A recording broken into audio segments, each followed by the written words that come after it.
Welcome. I wish I could be in Europe with you, but I can't. My name is Laura Cesari. I'm coming to you from the United States, and I want to talk to you about how we're doing in the pandemic and sales and operations planning. So just give me a few minutes here to pull up these slides, and let's get started. In the pandemic, no one was ready for what happened. In fact, what we found was demand either went through the top like an elevator or it went to the floor. And so as we look at it, manufacturers turned off their conventional planning solutions and turned to spreadsheets and descriptive analytics. No planning system was equal to what happened. And we had unprecedented supply uncertainty as well. Supply lead times and logistics constraints increased, and in-transit inventories also went through the roof, and we had a decrease in reliability. And so as we think about what happened in COVID-19, we experienced what I call the hammer and the dance. When COVID spiked, the hammer went down and we began the dance, and we never reached a new normal. This is very different than any risk management event we've ever experienced in the history of supply chain, where there is no new normal, where we're always dancing. And as a result, that increases the importance of sales and operations planning, not an inside-out view where companies would focus on orders and shipments, but instead the need to focus market to market, because we not only saw the increase in demand variability, we also saw a tremendous increase in supply variability. And in fact, the top levels of business pain were demand and supply volatility. And along with this variability, people wanted to improve visibility. But I find that most people have 30 to 40 visibility projects on the go, but many of them are not really designed with the goal in mind of how do we improve sales and operations planning with outside in data, or how do we improve our ability to move allocation and ATP and order management based upon visibility data. And as a result, there's a need for us to redefine risk management and improve cross-functional alignment. And one of the principles of sales and operations planning is, what is supply chain excellence? Most companies have 4 to 5 supply chains based upon rhythms and cycles, and few actually step back and design the supply chain. In fact, I find only 9% of companies actively design their supply chain. Most think that the efficient supply chain is the most effective. But that caused us problems in the downturn, because the efficient supply chain, where I have the lowest cost per unit, assumes that I have very little variability. Instead, many supply chains need to be agile, which is the ability to have the same cost, quality, and customer service given the levels of demand and supply variability, which were very high during the pandemic. And some supply chains need to be responsive, very short cycle supply chain. But a responsive supply chain and an agile supply chain are a very different design. So something like vaccine production supply chains needed very short cycles. And proactive, the ability to sense market and operational shifts, was a big gap. And most companies, because they were so internally focused, were not able to do that. And the resilient supply chain has the ability to produce consistent balance sheet results year over year. So let's take a look at what happened pre-pandemic and during the pandemic, and you can find much of this research in my website and online. During the pandemic, you can see that we became less agile, significantly less agile, at an 80% confidence level. And the reason is that most supply chains are designed to be efficient, not agile. And, as a result, we basically got what we had unknowingly accepted.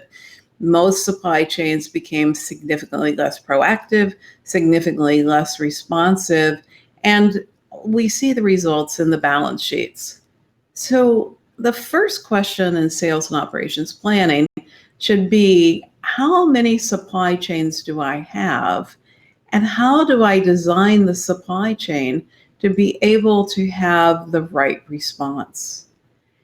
Many times people are just looking at, the very efficient supply chain. Many times people are looking at, integrated business planning, end to end, yada, yada, lots of verbiage, but they don't actually design the supply chain. They don't align to a balanced scorecard, and they don't ask themselves the question of what is supply chain excellence.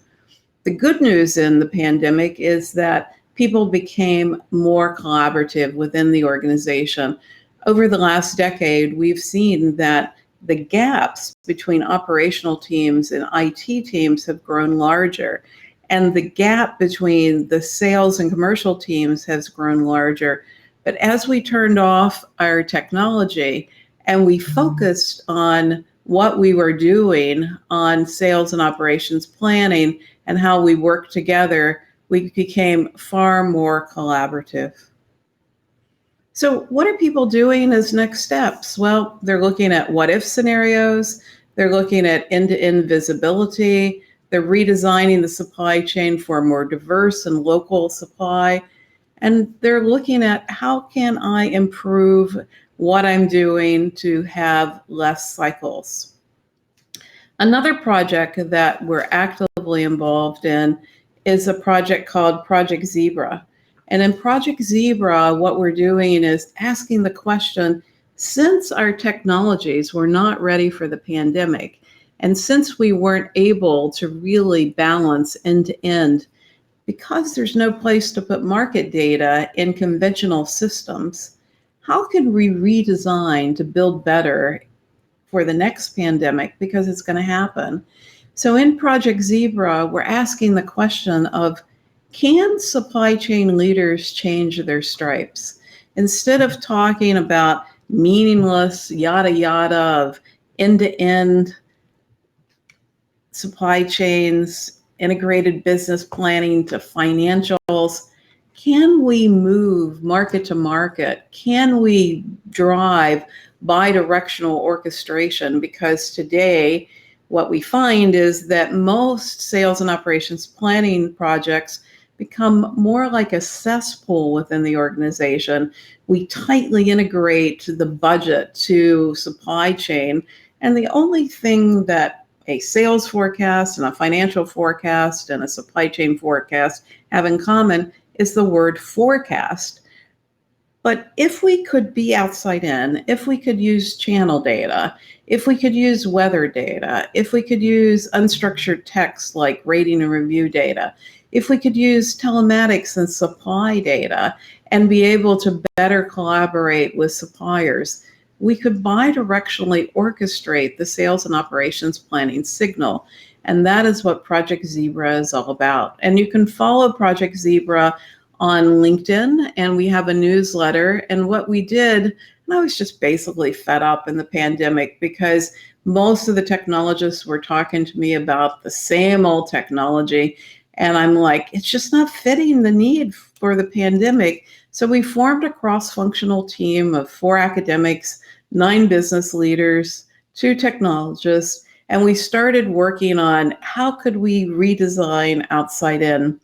And as we looked at supply as is, we found that the current sales and operations planning cannot really drive alignment because we don't have the ability for what if scenarios and the ability to look at mix, volume, and impact in what if scenarios. In fact, in the pandemic, we found that because the simulation and the what if scenarios were so tightly integrated to the back-end IT systems, people couldn't use it. So while they might have had what if analysis, they couldn't turn it on because it wasn't flexible enough. And people have a mixed bag of planning systems. They have an average of 7 ERP systems. I work with companies that have over 100 ERP systems. So it is really very naive to think I'm going to have a single instance of ERP and a single instance of advanced planning. In fact, I find the average to be 9 advanced planning systems, and many times people will have 30 to 50 instances of planning around the world. And then this tight focus on financial metrics, the budget, right? And the role of the budget. When companies see the budget as an input, but not a constraint to the sales and operations plan, they do far better. And in fact, we found they did better in the pandemic. And then when we're able to better manage inventory policy, form and function of inventory, not just safety stock, but form of what form should inventory be and what's the function of inventory, then we're better aligned for planning and scenarios. And in fact, what we find is that companies are carrying 20 days more inventory across the board because we have a lot more in transit inventory due to the longer lead times and the higher variability.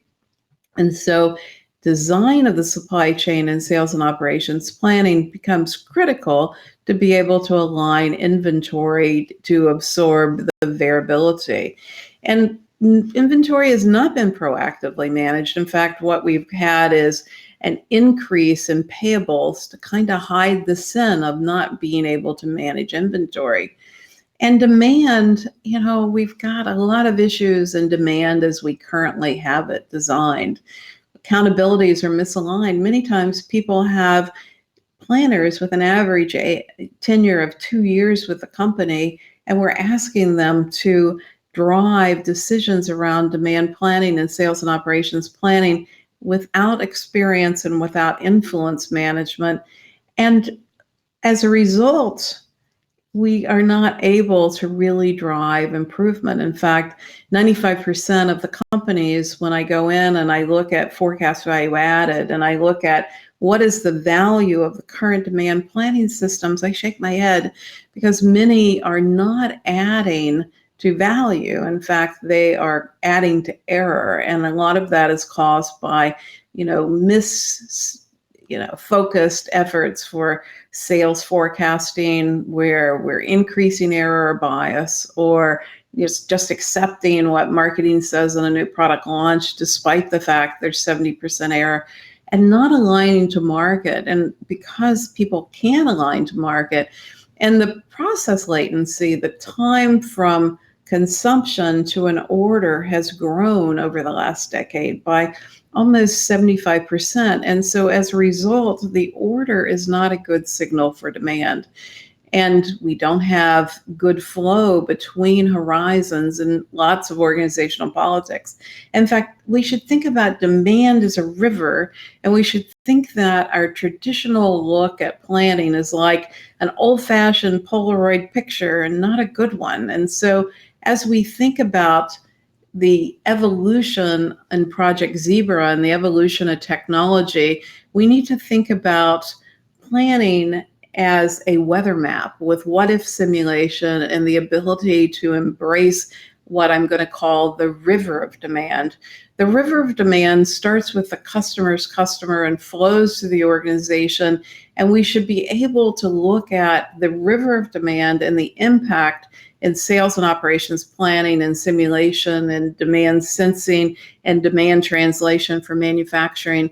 But we can't do that today because most of our people are functionally encased in current technologies and functionally encased in functional metrics. So we've got to break that and look more holistically. And so what we're doing is we're appealing to ASCM to change the SCORE model from a focus on source to be able to rethink current flows, which look like this, very much about boxes and, flows of engines, to be able to look at how can we sense and listen from market to market, and how can we collaborate and transact, and how can we move our demand flows across the commercial organizations to be able to look not at conventional sales and operations planning, but to be able to look at market to market for bi-directional orchestration.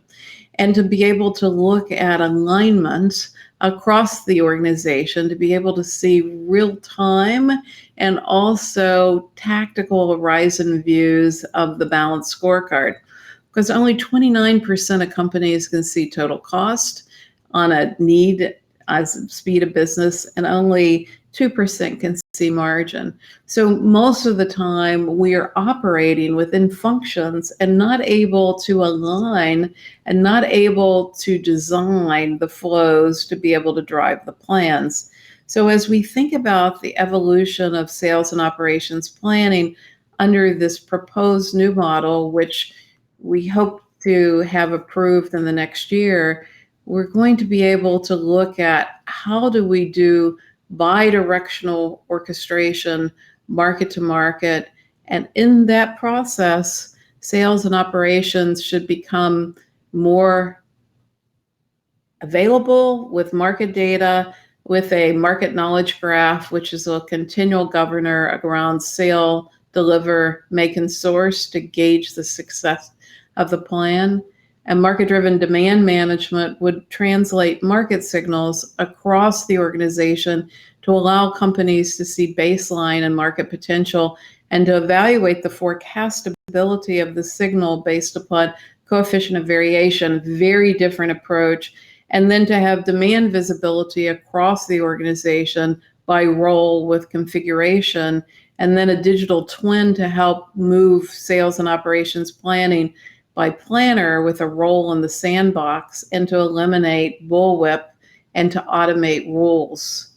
So I'm just going to wrap up and talk a little bit about sales and operations planning, Project Zebra, and what you can expect. So no company was ready for the pandemic. And in fact, what we found in the pandemic was our planning systems were not adequate. Most companies turned them off, at least for the first 3 or 4 months.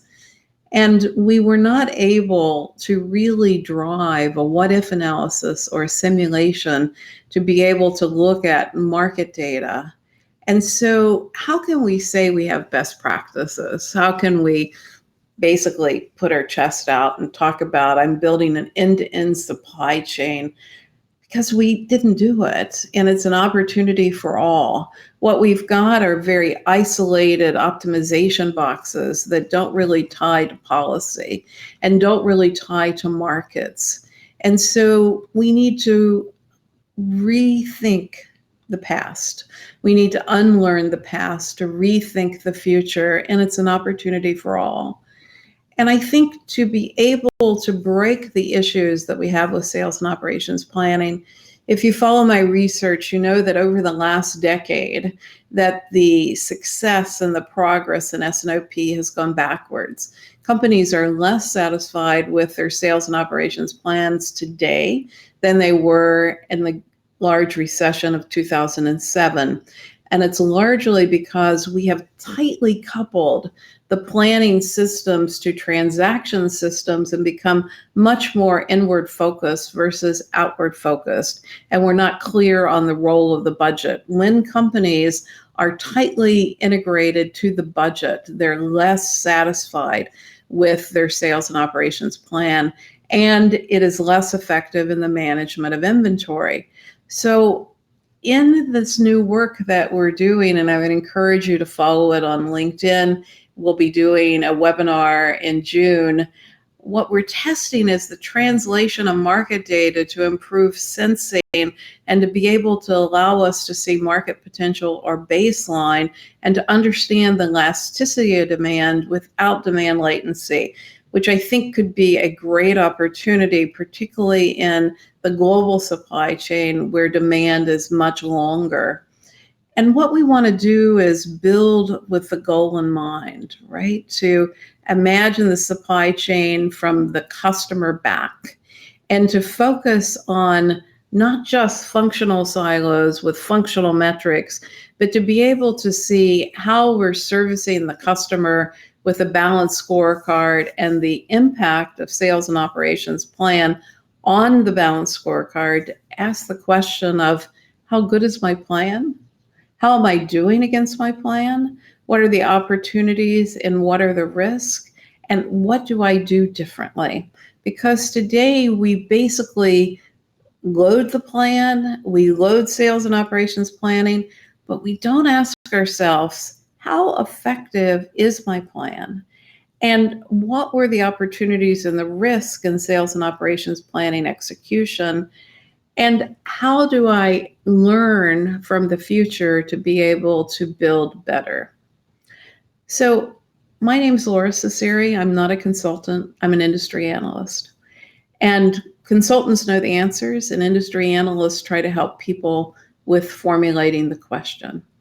And the question I have for you today is, are you ready to rethink the future by throwing away the past as we currently know it in supply chain planning, to be able to focus differently, market to market, with bi-directional orchestration, to be able to drive a different outcome? So I welcome your questions. We've got about 10 minutes to be able to have a dialogue and to have some questions. So some people say this is interesting, and indeed, yes. When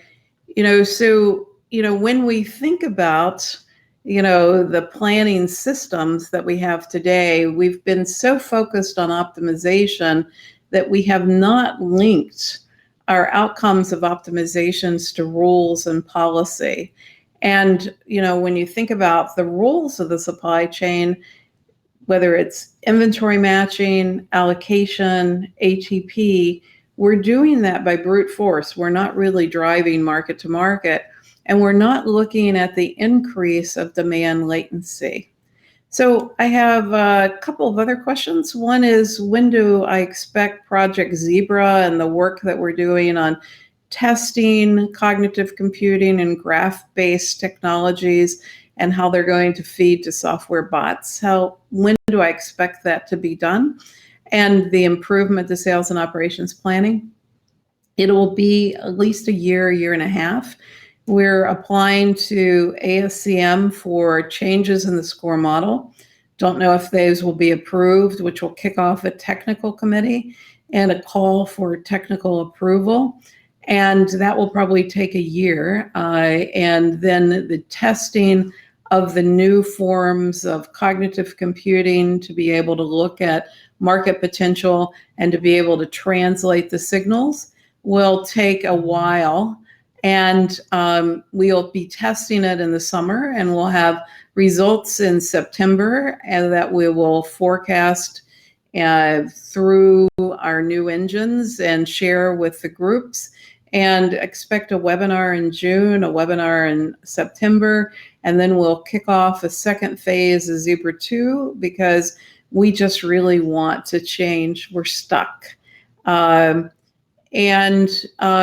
Anybody that is interested in working with us on outside-in development, there'll be availability for everyone to be able to contribute.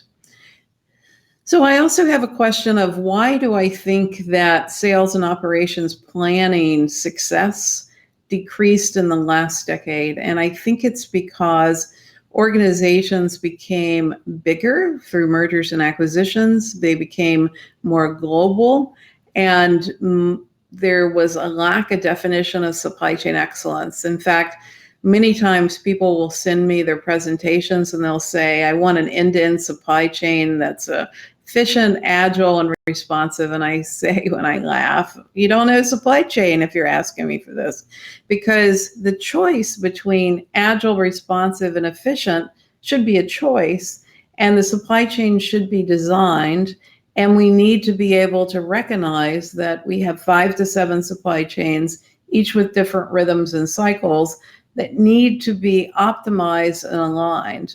And when we run sales and operations planning, we need to coach sales and finance and marketing that the supply chain is a complex, nonlinear system that needs to be designed to be able to drive what's happening in the future.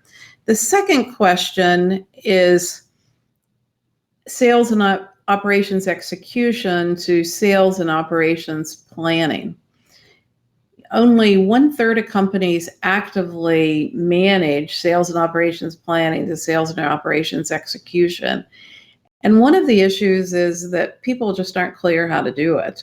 And in sales and operations planning, what you want to do is build playbooks. So when I talk about the need for us to work on simulation, what if analysis, and to be able to uncouple that from hardwired into IT, it becomes really critical for sales and operations execution to be able to have this ability to do this what if analysis, because in sales and operations planning execution, you want to take the playbooks of what you think might happen with a small team and be able to drive that to execution.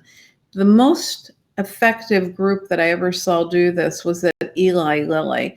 Eli Lilly had great playbooks, and what they did in their sales and operations planning process was develop the playbooks and then be able to tie them to execution.